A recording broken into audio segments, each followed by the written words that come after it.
Magandang araw sa inyo mga kalakwatsero. Meron ako dito na scout ngayong araw na to, isang matanda na hindi po siya nakalakad. Pupuntahan po natin siya para tingnan natin kung ano yung katayuan niya sa buhay.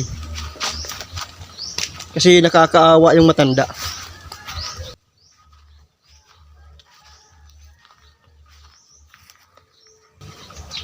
Ito yung bahay niya ngayon. So nakakaawa talaga. Magandang hapon po, Nay. Oo.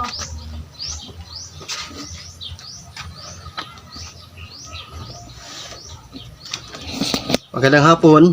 Oo. Nay, kumusta? Anong pangalan mo, Nay? Milagros. Agansuna anabang. Milagros. Agansuna. Ilang taon na kayo, Nay? Ako? 60 isite. 77 years old. Okay.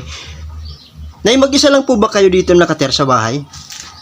An usahay manaabon na ako nang kabataan nga bata no duha. Okay. Hina tiyang. So, Nay, kumusta naman yung kalagayan nyo? Nakakatayo po ba kayo? Dili kakatayo.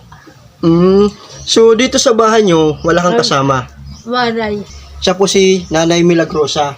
So, hindi po siya nakalakad, stroke po siya.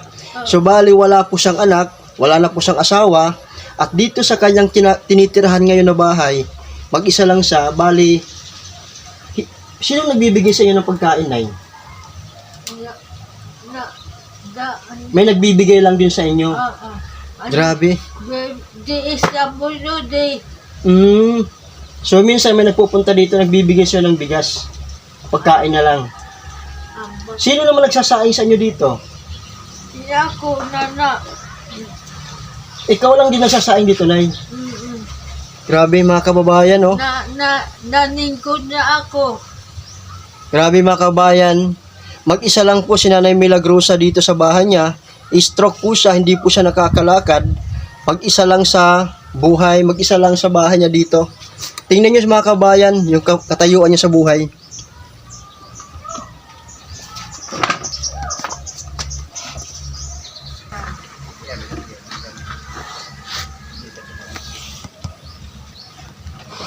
Yun ay, nakakababa kayo doon? Nababa ang ningkod.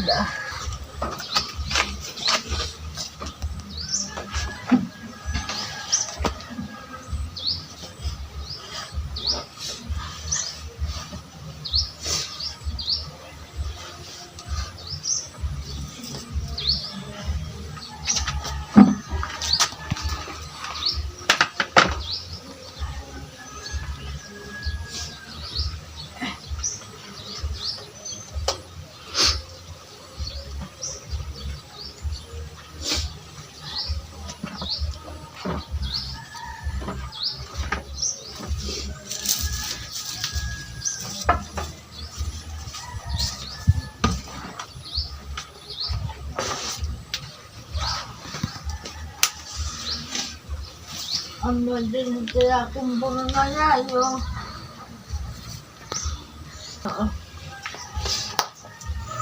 Grabe. Ganito kahirap yung pinagdadaanan niya. Nahihirapan si Nanay maglakad. Ito lang yung paraan niya para sa makapagsaing. Ang hirap mga kababayan na walang kasama, walang nag-aalaga sa kanya.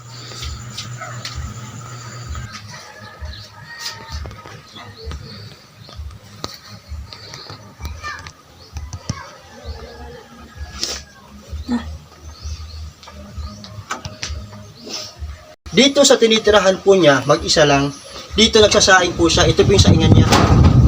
Dito siya nagsasaing, grabe. At dito, ito yung hinahawakan niya para makaakyat dito sa kanyang higaan.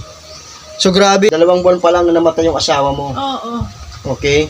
So ngayon, Nay, mga kababayan, mga kalakwatsero, nakakaawa po si Nanay Milagros. So sa mga nais pong tumulong, dito, sa katayuan niya, pwede po kayo magpaabot ng tulong sa kanya kasi nakakaawa po talaga.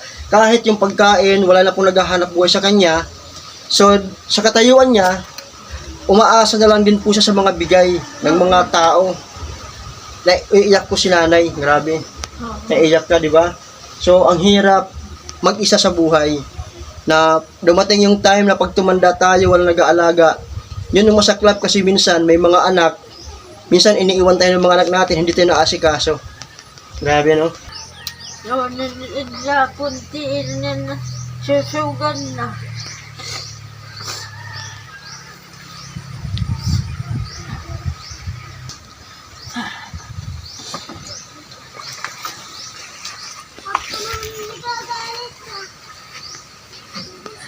Sige na, isa ka.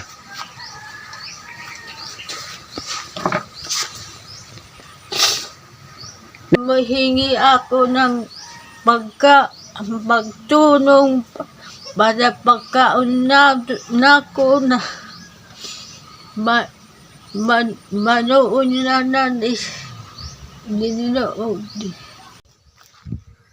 Talagang nakakaawa po. So, sana po sa mga nais pong tumulong dyan na makakita ng video na to, pakishare po yung video na to para maraming taong makakita na nais din tumulong sa kanya. So, Nay, babalik ako dito para tulungan ka. So, kahit sa pagkain mo, sa bigas mo, tulungan ka namin, Nay.